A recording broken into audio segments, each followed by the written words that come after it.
Hey there, Greg Murph. So you wanted a little help on taking a look at your black box for PID tuning. So let's give it a look.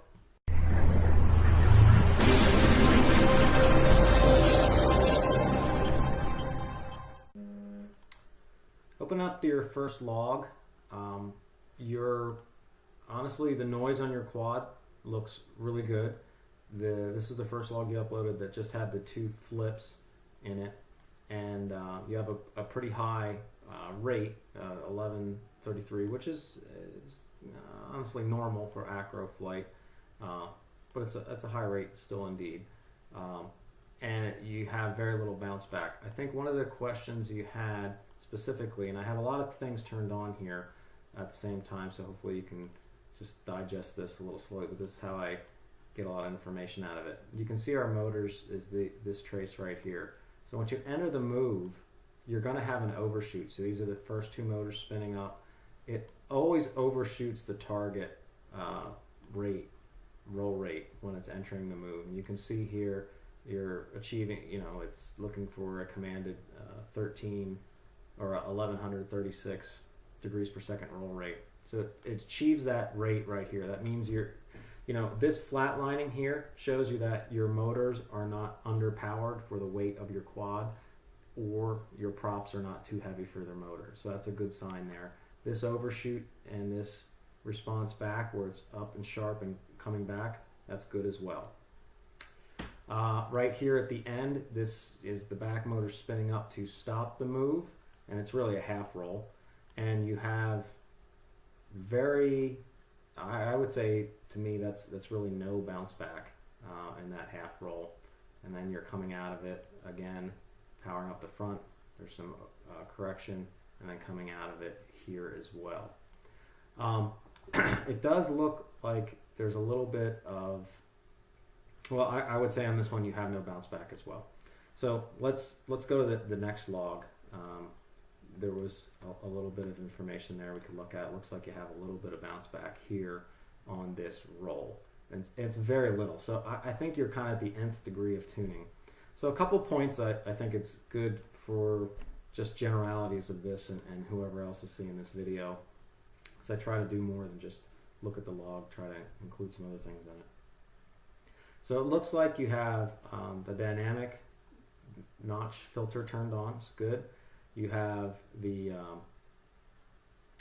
low pass filter set to 90. You have your two static notches turned off, and then you have your D-term notch filter turned off.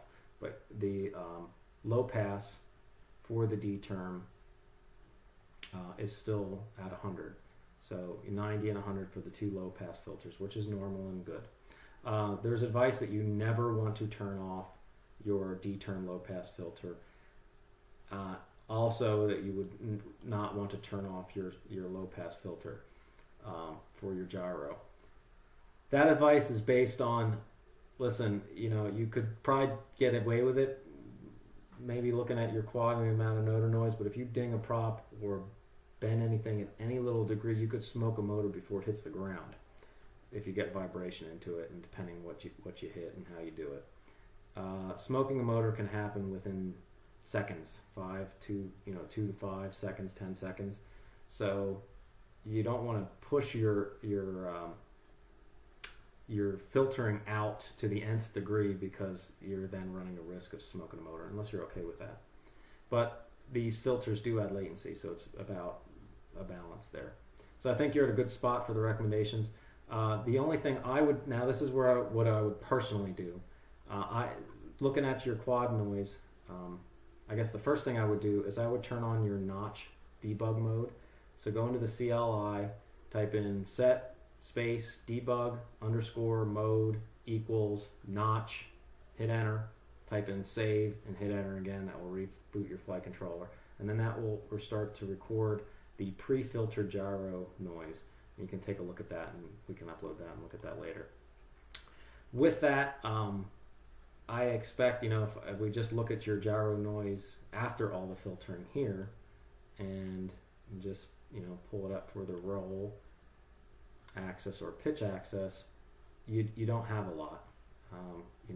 This is what it looks like default, and if we raise the the filtering up for the same perspective. You have a very little bit here, but that's about it.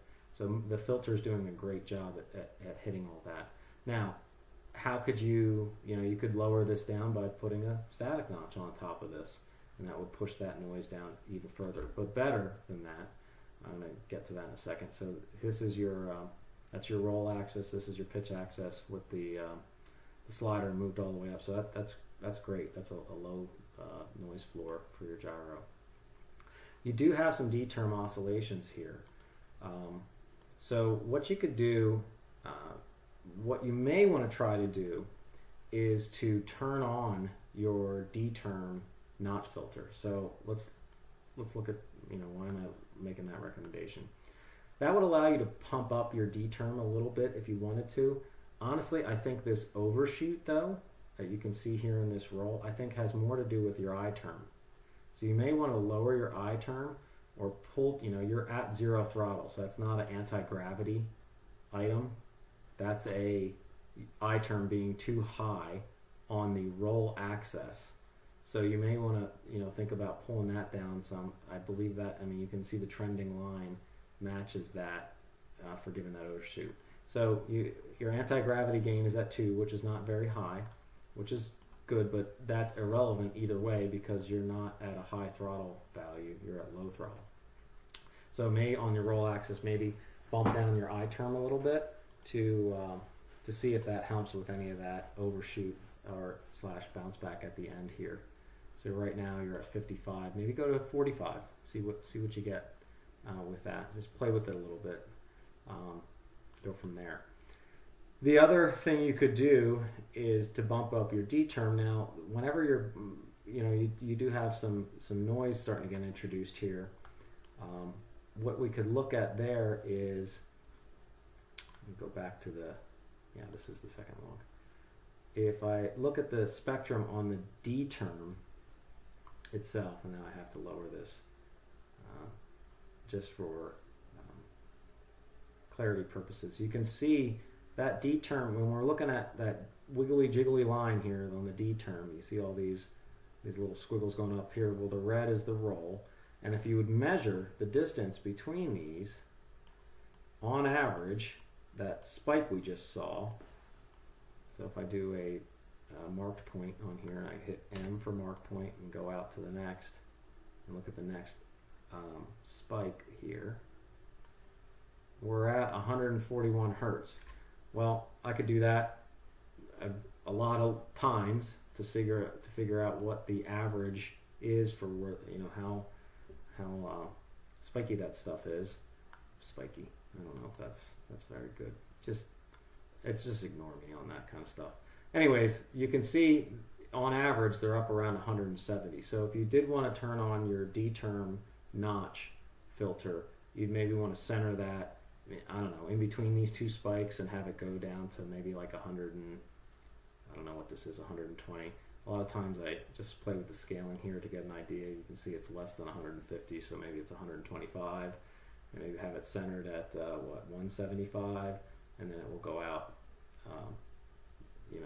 equidistant to this side. It will go out the other side, and see if that pushes that D noise, which is not a lot. It's not a lot of D noise, but if you did want to increase your D term and your motor started to get hot, reintroducing that filter would smooth these oscillations out and allow you to bump it up a little bit more. Again, you're in a pretty good shape here with this quad from what I see. You do have some bounce back. The first thing I would try is lowering the I, seeing if that helps. Next, I would, I would turn on the notch filter as soon as I can, just to take a look at the raw noise. I always like to have that when I'm looking at the logs, but that's just me. And if you still had some bounce back and you wanted to push that D term up some more, then maybe push it up. If the motors, you got to check those motors.